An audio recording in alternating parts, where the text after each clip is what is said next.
好，这次这个壁画创作，其实我们是一开始2个月前已经在休士顿已经有画过这样的作品了。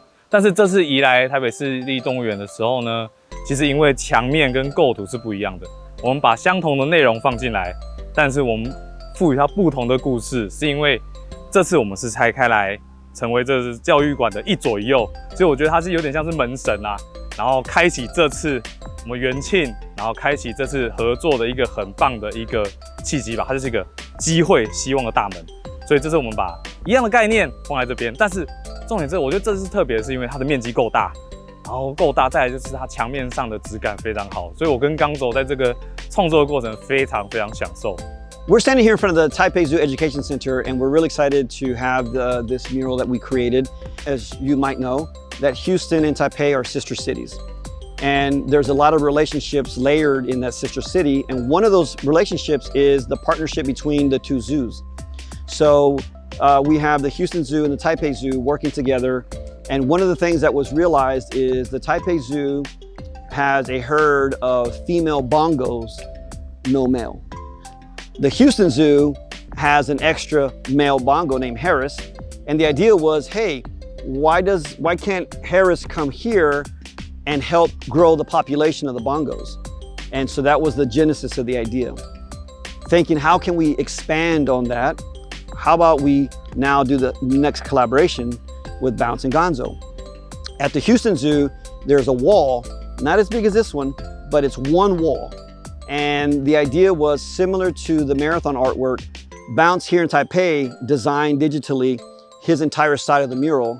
And then over international date lines and 12, 13-hour difference in time, we would communicate back and forth. And I was working on my design, digital, and we would email back and forth. And then we lined up the designs. And in the center was a bongo. And so he did half the bongo head, I did the other half. And when the mural was painted, it completed.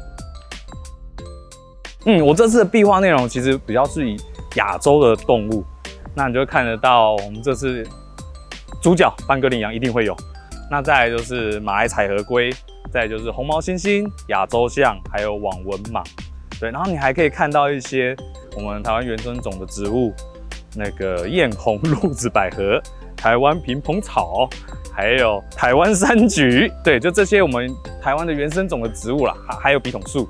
那再来就是我们会看到我们台北市的一个建筑，因为我们这是代表台北嘛，台北动物园，所以我想说，什么是台湾的一个重要的代表性呢？不一定是101。我想了很久，我想觉得台北这2个字，对，台北以前是个城，你要进到台北这个地方，绝对会进入城门，所以我想，好，那我就把一个最重要台北城的城门北门画上去。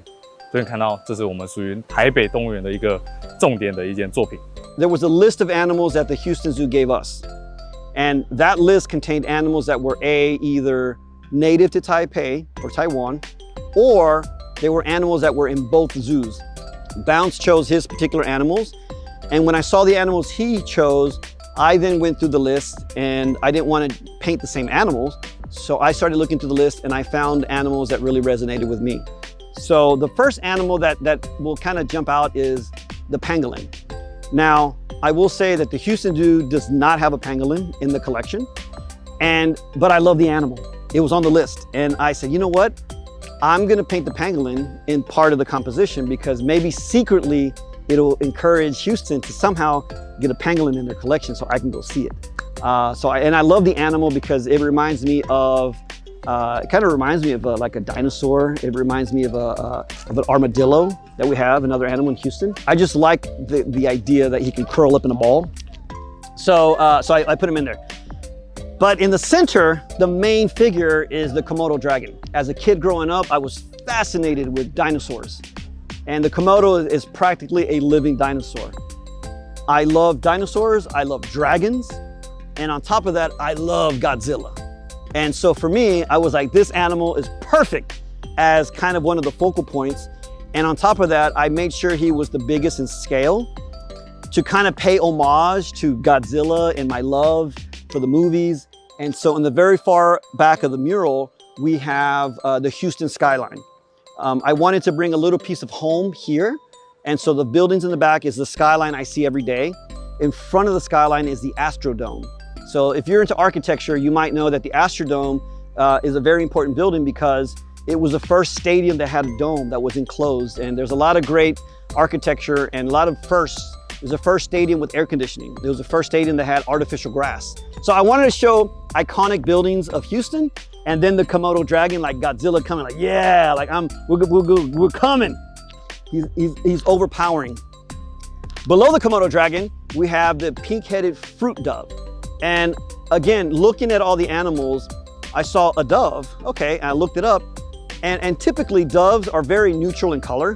They come in white, they come in kind of gray, a combination. But when I saw this one, I was like, yo, hold up. Because me, if you look at me, I love color. I have color on me. I mean, the shirt's not color, but I'm always full of paint. I got paint on me, I have color. And so for me, I was like, if I'm gonna be a dove, I'm gonna be this dove. Because I like the idea that most animals, they camouflage. Their natural colors and patterns are meant so they can hide either for protection or for hunting, but not this guy. This dove is like, no, I'm not gonna hide from anybody. I'm here and I'm not afraid to tell you I'm here. On top of that, I'm gonna show you how awesome I am, just visually. And so I really resonated with the dove and I said, okay, that one's definitely gonna come to the mural. Next to it is the rainbow beetle. Again, I am a very, very colorful person. I love colors. I try to use as many colors as possible. And the rainbow beetle, literally, I think for the most part, every color in the mural is actually in the beetle, right? So it's a rainbow beetle. I just like how this insect is very vibrant and again, isn't trying to hide. It's not trying to find a little place to kind of disappear. It's more like shining, it's bright. And I think that as a representation of like this mural, and what we're doing here with this project in the zoo, we're not trying to hide any of this, right? We're trying to really amplify the animals. We're really trying to show that they have a voice, and artistically we're interpreting, your experience either here or in the Houston Zoo. 我希望能带给大家启发。其实你看到我的作品里面，我不是什么动物就画什么颜色，然后把它画得很像，就是因为我想要透过我们艺术家的脑袋跟眼睛，把我脑中的画面放出来。所以你会看到我这次放了很多颜色、很多色块跟结构，其实就是我运用以前我在画立体派的一些想法。再来就是我让很多颜色分布，它有点像是那种彩色丛林般。你会可以在这个彩色丛里面去找你认识的动物，你可以透过他们的眼神、眼睛去找到它。然后这些颜色呢，我又更想要表现我们台湾，然后这是我们亚洲的那种热情感。所以你看我用的用色，其实你不去看上面的内容，其实你会感受到它其实就是一件我们很台湾传统的配色。那我想要给小朋友启发是，他们在读这件作品的时候呢，他可能会发现，我大象可以这样画，或什么。其实绘画，其实你可以去了解。通过绘画，你可以去了解这个动物的样貌特征。长颈鹿脖子长，它头上会有一些不同的特征。其实我们以前在学习的时候，其实都是靠绘画去了解所有动物特征。所以我也希望小朋友看到这样受到启发，他会觉得，我也想要用我的方式去画画看这样的动物，甚至放一些颜色上去。因为我看到那个着色纸，小朋友也都会很天马行空把颜色放进去，但是他还没有试过用自己的方式去把动物的特征画出来。那画完他会很认真这样动物。那再来呢，我想要给这个教育馆带来的东西，就是除了因为我本身自己棒子艺术家的号召能力，我也在作品里面放了一些小彩蛋，所以我希望大家能除了来欣赏这个作品、了解它的意义以外，然后你可以看到我的小彩蛋进来看，看完之后呢，觉得热呢，你还可以继续看一些很棒的，我童年最喜欢进去参观的任何的一些教育意义的标本啊，一些故事，还有我们童年最记得的就是林旺啊，对。For me, I every time I paint anywhere, I like to think of the idea of like what do I hope happens afterwards? Actually, I get asked that, like, well, now what? For me, especially here in this location, a lot of things. For parents who bring their kids, when I was a kid, my parents didn't understand art. They didn't understand that art could be a career, that being creative could get you somewhere in life. And so they were really cautious about supporting me. They were kind of like, we would rather you go and be a doctor or a lawyer. But look at me. Do I look like a doctor or a lawyer? No, I'm a creative. And so I pursued that. And so for me, especially like in Houston and other places, the more art I can paint that is accessible to the public, my goal is that I want to inspire a young kid to see that and be like, hey, what is that? I like that because when I was 6 years old, in my neighborhood, there was no art, there was no public art, but there's the one mural in my neighborhood, and that one mural was the only access I had to art. I didn't go to galleries, I didn't go to museums.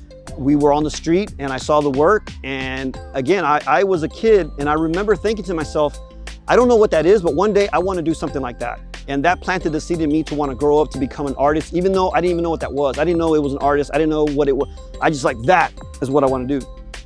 For me, I hope that there's a lot of people come. I mean, when we were painting, I heard like 5, 6 different languages from different countries, and people are coming, and a lot of kids. And I really hope that one of those kids left here inspired.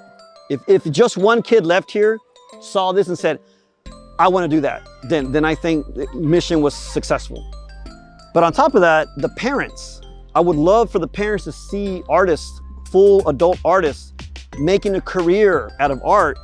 And so when their kid says, I want to be an artist, the parent can say, okay, there's potential there.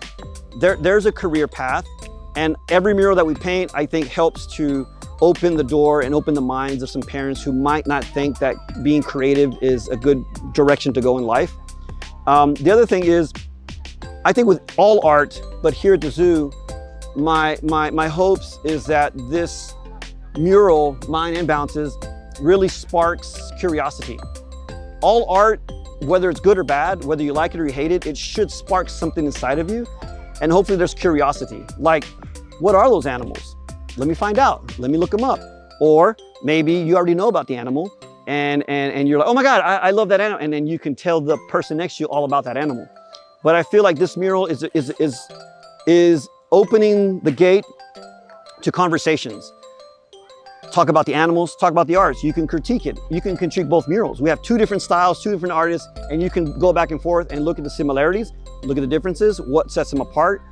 But on top of that, or even I would say most importantly, the job of these murals is also to make people aware of animal husbandry, like taking care of the animals, taking care of the wild, taking care of the environment so that the wild animals can exist. I think interpreting these animals in a fun way will deep down hopefully make people more aware of, like, don't pour that down the sink because it's going to end up in the ocean. You know, like, don't put that in the landfill, recycle it. Like, there's a lot of times people, well, what can I do? I'm one person. But we all think like that. But if we all did the same thing and helped the environment, we could help the animals. And this is just one step that we're all taking to really ensure that animals live beyond for decades, so that your kids can see these animals for real. So if I could describe this project, all of this is going on, in one sentence, I would have to say it's, the sentence would be, it's just the beginning. It's just the beginning. There's more to do. There's more fun to have. There's more collaborations to have. There's more art to share, more conversations. And so this is just the beginning. So if you like this, come back, stay tuned, log in, sign up, whatever. Keep in contact because there's more coming.